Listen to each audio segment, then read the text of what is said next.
Here's an example of a probability density function dealing with wait time that you spend waiting in line. Here's a typical function of this type. You can't wait negative minutes in a line, so that's for the wait time is 0 if time values are negative, and after that you have this function here, which is decreasing exponentially because of the negative right there. So this is the density of wait times at a counter waiting for service.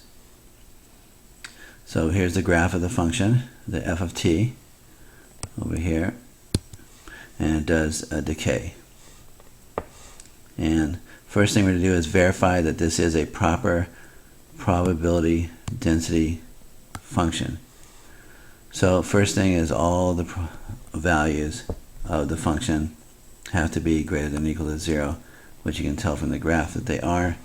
And if you look up at the function itself, 0.1 is positive, e to anything is a positive number, so those are positive values, or greater than or equal to 0, because you have these 0 for any t's less than that. So it does check off that qualification. And then all the area under the curve must add up to 1. So we do this normal construction here. This usual way to do it is to have negative infinity to infinity of the function and make sure it comes out to 1.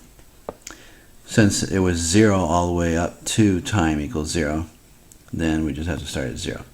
So 0 to infinity, it's an improper integral. So we do this getting set up to do a limiting process. Put a b up there, solve it out, you get this, and it all comes out to this. So then our original integral here equals the limit as b goes to infinity. And when b goes to infinity, this is a negative exponent, so that's negative infinity up there, that's going to 0.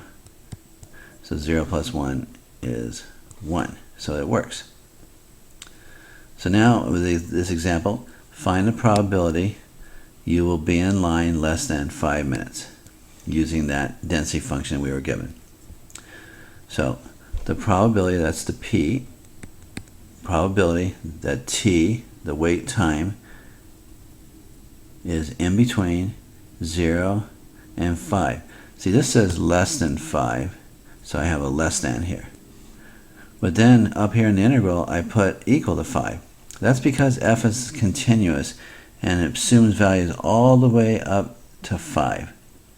And not, even if it's not including 5, you're still going to get the same area as if you went all the way to 5. So if you, in other words, if you take the area up to 4.9999999, and that's, you're going to get the same area as if you went all the way to 5.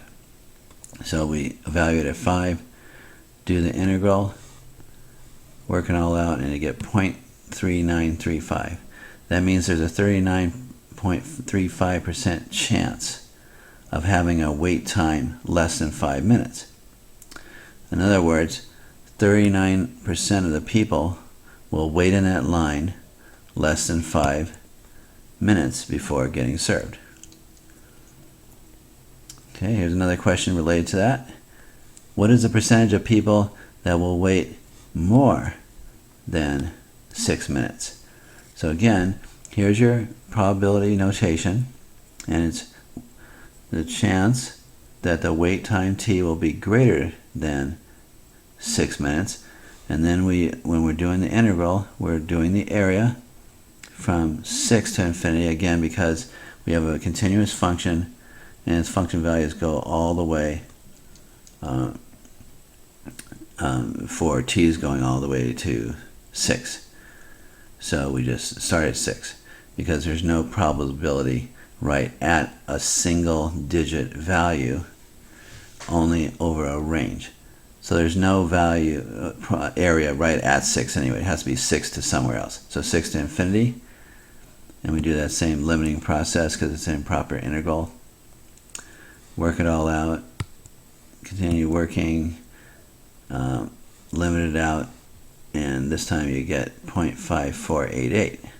50.88% of the people will wait in line more than 6 minutes. So maybe you, for customer satisfaction, you need to get somebody else or some more people behind that counter, because half the people waiting more than 6 minutes, maybe 6 minutes is a little bit too long, maybe it isn't, depending on your business.